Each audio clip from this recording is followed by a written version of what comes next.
दुनिया में ज्वालामुखी का फटना कोई नई घटना नहीं है, लेकिन अफ्रीका के देश इथियोपिया में एक 12,000 साल पुराना सोया ज्वालामुखी फटा तो उससे निकली राख ने दिल्ली तक को डरा दिया। 12,000 साल बाद अचानक ये ज्वालामुखी क्यों फटा और इससे भारत की राजधानी को क्या खतरा है, आइए आपको दिखाते हैं। प्लेन गिराने वाला ज्वालामुखी विस्फोट,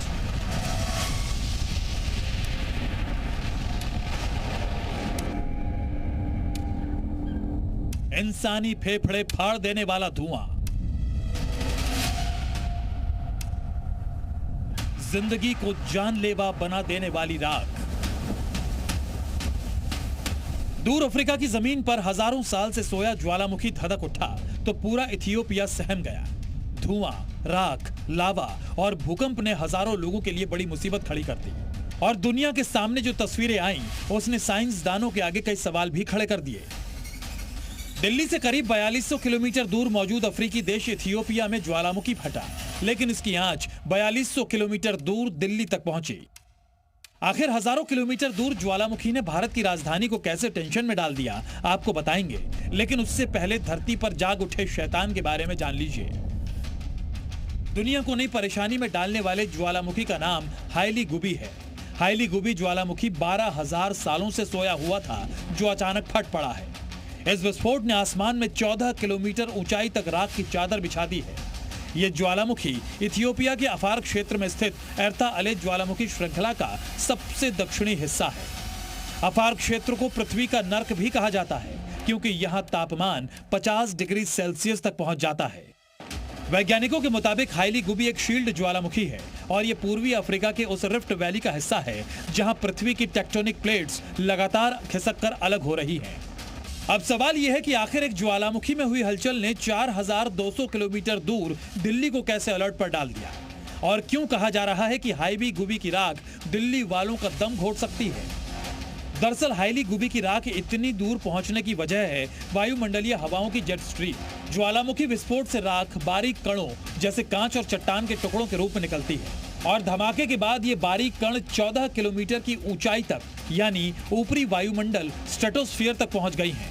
और इतनी ऊंचाई पर जेट स्ट्रीम नाम की तेज हवाएं 100 से 130 किलोमीटर प्रति घंटे की रफ्तार से चलती हैं, जो राख के कणों को पश्चिम से पूर्व की ओर बहाकर ले जाने की बड़ी वजह है। आसमान में फैले राख की वजह से हवाई जहाजों को भी दिक्कत हो रही थी। राख की वजह से दिल्ली, जयपुर जैसे इलाकों में उड़ानों पर नजर रखी जा रही थी। राख के कण इंजन को नुकसान पहुंचा सकते हैं, इसलिए इंटरनेशनल एविएशन प्रोटोकॉल के तहत सतर्कता बरती गई। मंगलवार को दिल्ली एयरपोर्ट पर 7 इंटरनेशनल फ्लाइट्स कैंसिल हुई और 10 से ज्यादा विदेशी फ्लाइट्स ने देरी से उड़ान भरी। एयर इंडिया को अपनी 13 फ्लाइट्स कैंसिल करनी पड़ी हैं और अब ज्वालामुखी की यही राख जहर बनकर दिल्ली का दम घोट रही है। जो वोल्केनिक इरप्शन इथियोपिया में हुआ है, ह्यूमन बॉडी के लिए ये बहुत नुकसानदायक है। अभी मैं समझता हूँ कल शाम तक ये दिल्ली एनसीआर में भी इफेक्ट करेगा। 23 नवंबर को इथियोपिया में ज्वालामुखी फटा और 23 नवंबर को ही राख लाल सागर पार यमन, ओमान पहुंची। 24 नवंबर की सुबह तक राख के कण अरब प्रायद्वीप से पाकिस्तान होते हुए राजस्थान में घुसी और 24 नवंबर की रात 11 बजे तक ये दिल्ली पर छा गई। ठंड की दस्तक के साथ ही दिल्ली में प्रदूषण का काला साया पहले ही पड़ने लगता है और अब इस नई मुसीबत ने बच्चों और बुजुर्गों के लिए बड़ा अलर्ट जारी कर दिया है।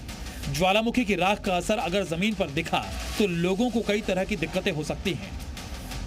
प्रदूषण का लेवल बहुत हाई होने पर सांस लेने में ज्यादा दिक्कत होगी, स्किन से जुड़ी समस्याएं दिखेंगी, आंखों में जलन हो सकती है, खांसी और गले में एलर्जी बढ़ सकती है, नाक से पानी आना और कफ बढ़ना जैसी समस्याएं बढ़ सकती हैं, जिससे लोगों को सावधान रहने की जरूरत है। हमें आज से ही, बल्कि अभी से ही प्रिवेंटिव मेजर लेने पड़ेंगे। इसके लिए बेस्ट रेमेडी है गर्म पानी का उपयोग करना, दिन में कई बार मुंह को धोना गर्म पानी से। इसके अलावा ऑक्सीजन कंसंट्रेटर आते हैं, छोटी मशीनें भी आ गई हैं आजकल। उनको आप जब ऐसा महसूस हो कि सांस घुट रही है या दिक्कत हो रही है या जलन महसूस हो रही है, तो आप जो है इस कंसंट्रेटर का इस्तेमाल करके ऑक्सीजन का इंटेक बढ़ा दीजिए। दिल्ली में राख से पैदा हुई प्रदूषण की समस्या तो कुछ दिनों में निपट जाएगी, लेकिन इथियोपिया के लिए 12,000 साल पुराने ज्वालामुखी का फटना बड़ी गंभीर समस्या पैदा कर गया है। इथियोपिया के दानाकिल रेगिस्तान में पर्यटक फंस गए हैं क्योंकि राख से सड़कें फिसलन भरी हो गई हैं। ज्वालामुखी की राख में मौजूद सिलिका पार्टिकल्स मिट्टी के उपजाऊपन को कम कर देंगी। इंसानों के साथ साथ पालतू पशुओं को भी सांस की गंभीर बीमारी का खतरा बढ़ गया है। ज्वालामुखी के धुएं में मौजूद SO2 से एसिड रेन हो सकती है, यानी खतरा बहुत बड़ा और लंबा है। हाईली गुबी ज्वालामुखी का इस तरह जागना बताता है कि पृथ्वी के नीचे कुछ बहुत बड़ा चल रहा है। प्लेटें हिल रही हैं, मैग्मा उबल रहा है और ये सब धरती के बड़े बदलाव की तरफ इशारा कर रही हैं।